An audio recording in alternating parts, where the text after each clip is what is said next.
Hello and welcome back to The Broken Doll. Well, I'm coming back here tonight and I'm going to stir my paint up in front of you here. I did do some spackling on this doll up in here in the ear area, so let's see how well it goes. I'm having second thoughts on the color of this paint, but then that's only one coat, so I'm not getting a true color on it just yet. We might lighten it up just a little bit. I don't know yet, but let's do some stirring and let's get some paper towels ready. It's raining right now. We need it really bad, really bad. So let's get this stirred up. Oh, I need a garbage bag in my pail. It was garbage day today. And anyways, I'll grab a garbage bag right here. They're on my desk.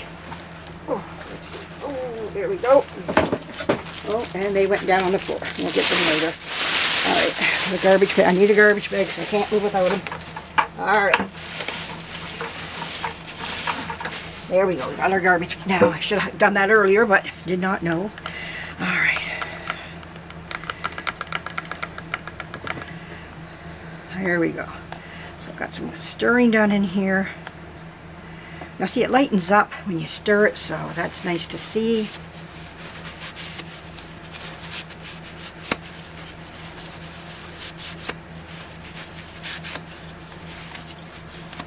There, okay. So now we're ready to, let's give it another coat of paint. Let's see what we think of this color right now. Oh, this is not right. That was wrong. That's my brush to brush the powder off the doll. Okay, I've done it before. I've done it to that brush so many times. All right, let's see. It could be what's the composition coming in underneath, and now see, I like it now. Seeing the second coat being put on. So some of the doll doesn't even have its first coat yet, so I'm going to have to make up to this one side here. Yeah. Actually, it's going on quite nice now. Now I'm starting to say, well, you know, it's okay.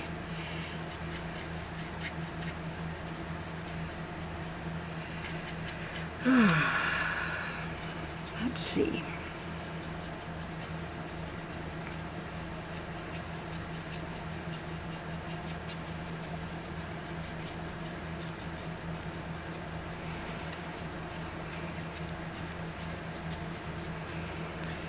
See how this works.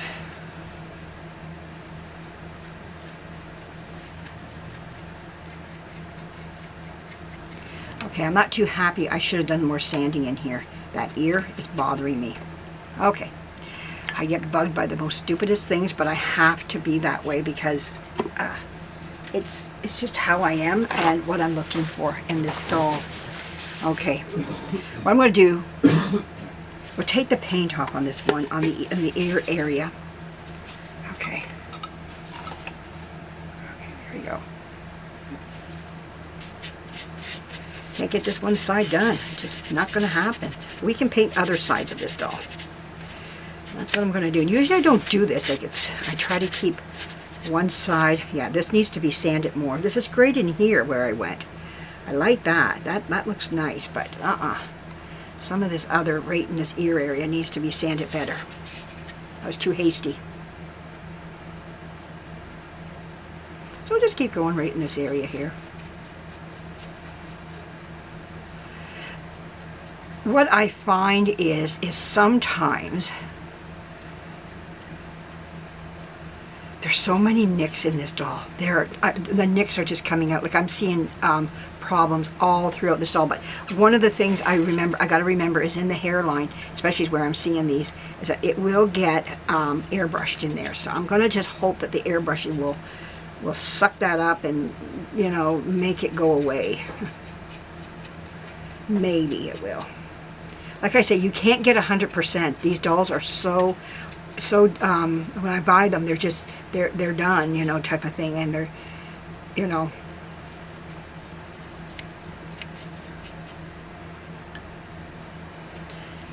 you're bringing them up from out of the muck and the mire, and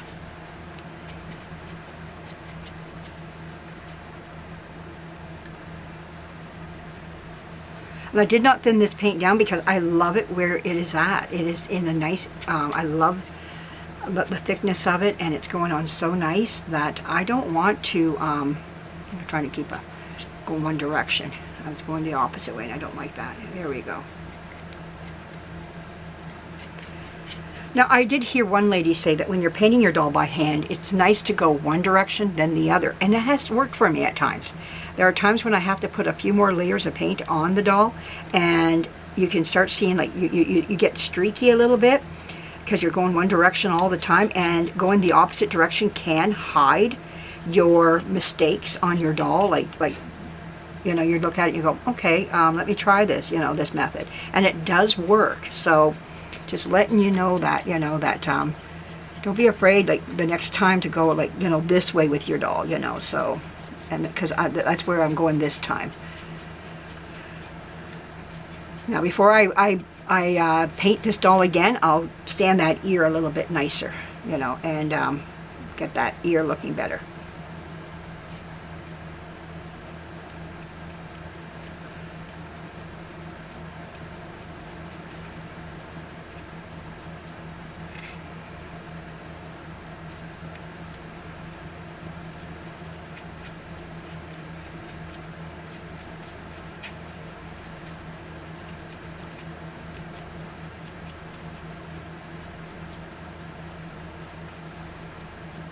But I'm going to be honest with you, I really do love this color now. Okay, I'm going to watch I don't slop.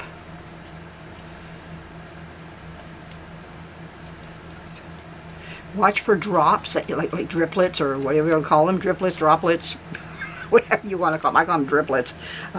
Little drips, just little drips that are, you don't see, your brush puts on this nice amount of paint and then all of a sudden you go, oh my goodness, there's a drop there. Try to break them, you know, get them out of there, you know, especially if they're in the face area. Well, you know what? Second coat is looking nicer. I'm really liking second coat on this doll. I'm starting to see the true color, what I've seen as a composition coming through. So I really have to say that, you know, now somebody was asking me about this. By me restoring these dolls like this, am I taking their value away? Well, this is the way I look at it, and this is what I've been also told. The doll is only going to be worth what you bought it for because it was in such bad condition. I buy bad condition dolls on purpose so that I can do this to them and give them another chance and, you know, refine their beauty all over again. And that's what I do. And when I take off that paint that's no good anymore, that is actually falling off, or there's cracks in their heads or whatever the case may be, what I do is I give them a second chance. Will they be worth as much as if they were just in their original paint and no cracks? Sure, but they do have a value all of a sudden. When I restore them, their value does go up. They're not worth what they were. I tell you, I pay a lot of dolls. I pay between $20 and $50. That's all I'll pay. Sometimes I get a box load for $50 because they don't know what to do with them, because a lot of people have antique stores and they're so bad they just want to get rid of them because they can't show them. They want a doll that's rather in the better state of, you know, of life. And if that's the case, there you go. But the thing is that you know, they I just want to get that in there. But they do become more valuable once you restore them and give them a better life. Now, if your doll is in good standing, you know, in good and excellent condition, don't touch it. I don't touch them. But if they're in only fair condition or less, which is a lot, I got buckets of them here that they're in less than that, their value will go up. Well, it will not go up to where they were, you know, with the original paint and everything. No, they'll never reach that, but they will reach a nice value. And sometimes the name on the back of the doll, because they're so rare, maybe you can't, like this one here, I don't find a whole lot of them. If they're out there, I don't know where they are, this Madame Hendren doll.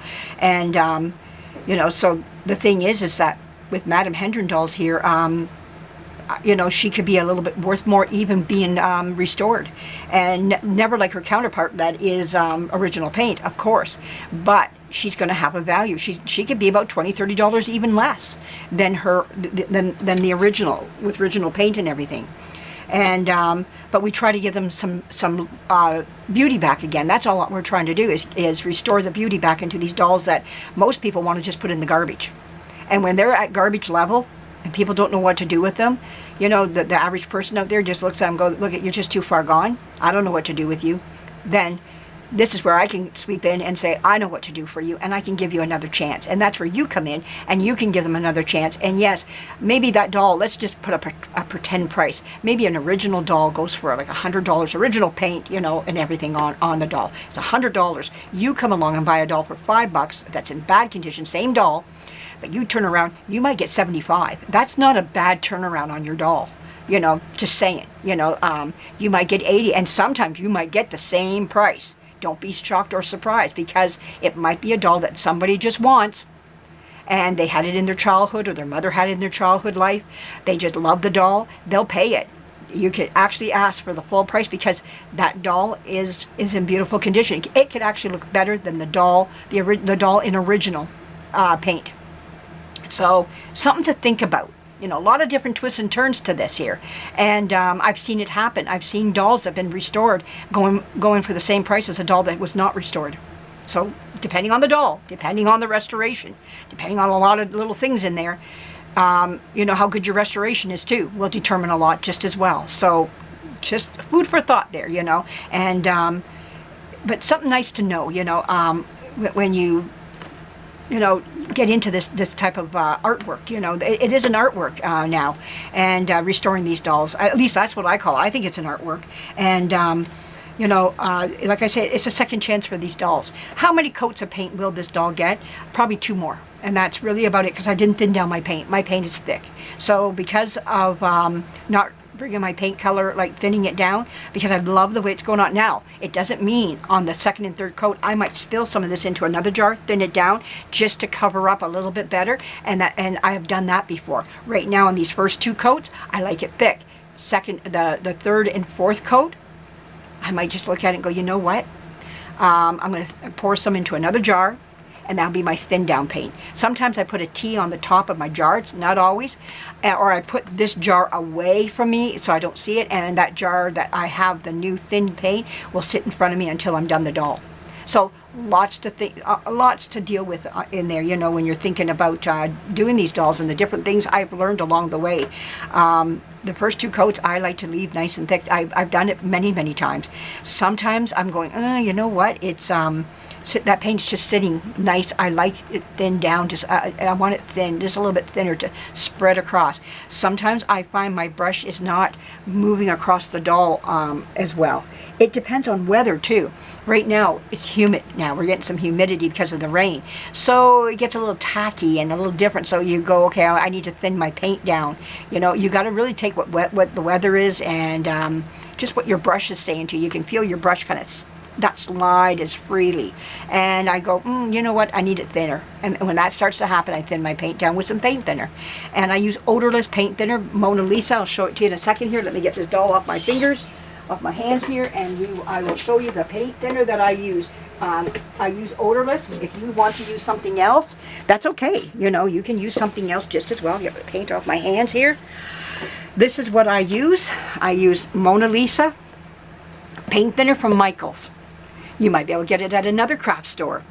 Does not have to be Michaels. Michaels is what we have here for our art store. So yeah, so this is where I get mine from.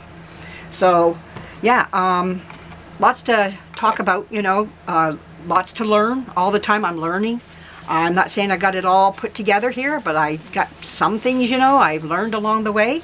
Now, when it comes to the limbs here, let's look at the arms and everything else.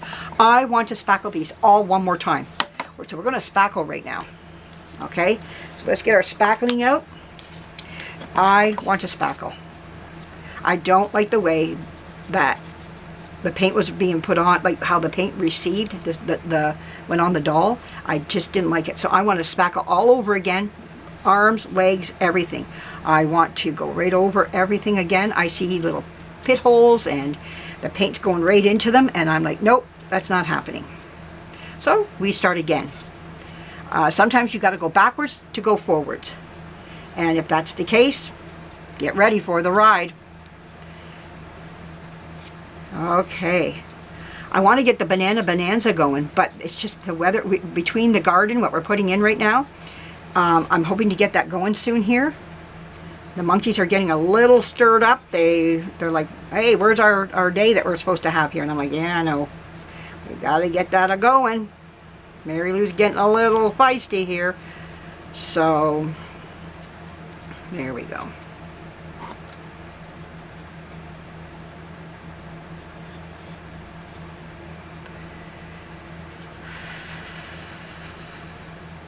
There.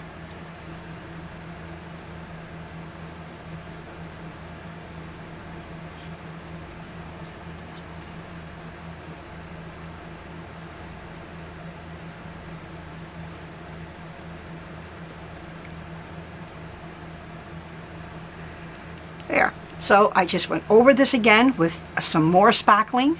I want to make sure that I'm covering up any little pit holes. I noticed when I would start to paint on one of the dolls, I saw a lot of little pit holes, and that can happen. I could have missed a lot. Some I didn't get it. I didn't fill in as deep as they should have went. Like I should have went in a little bit deeper with the putty. I've always said this. One thing about spackling, it's a layer. I've been saying that lately. Remember, you got to layer with spackling on your doll. It's a building. And sometimes the first time it will not work. And lots of times it doesn't for me. I have to go back and spackle again. So if that's the case, back to the drawing board we go. And I'm just going to sit here, and then I'm going to take it, and I'm going to try to get a nice sunny day where I go out, and I'm just going to sit outside and just sand my little heart content. See, I painted here. You can see the paint on there. I took it off. And when one leg shows it, you know the next leg and the arms are going to show it. I already had it on the face. I'm not doing every aspect of it. It's around the leg itself area. So we're just going to go in here.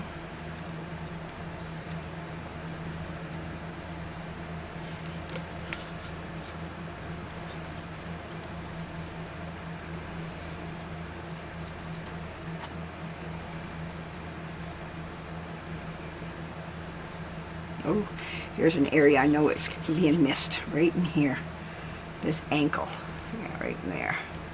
Let's make sure we get that. There we go. I know it's hard to see it on camera, the little pit holes. They don't show up like right at my level where I see them. So you got to take my word for it, what I'm seeing here all the time. But I can see everything that I've been working to cover up. Not everything. A lot of them are covered in. I say if there were 100 little knife marks or little indents on this doll, I probably get 75 the first time. Now I'm going for the last 25. And out of that 25, I'll probably get 15. There's always going to be some. You can't get them all. That's what I always say. But hey, I'll go with the 10% that, if that's the case, that if I can't get them all, okay, fine. I don't get them all, but at least hopefully I can get most of them. And that's the name of the game, trying to get most of them there. There we go. Okay, now we're going to do the last arm. Now, here's the problem with this arm. Okay, I gotta take my finger, and I gotta take my, I don't know if I can I hang this arm? Oh, I can. Okay, I didn't think I could, but I can. Okay, this is the arm that I worked on in here, that part in here. Oh, we're getting ready to be done. So this is where I'm going to end it. I'm just going to spackle this arm. We'll have to come back in a few days and we'll start sanding. I'll maybe take you outside with me. And after the rain is done, we can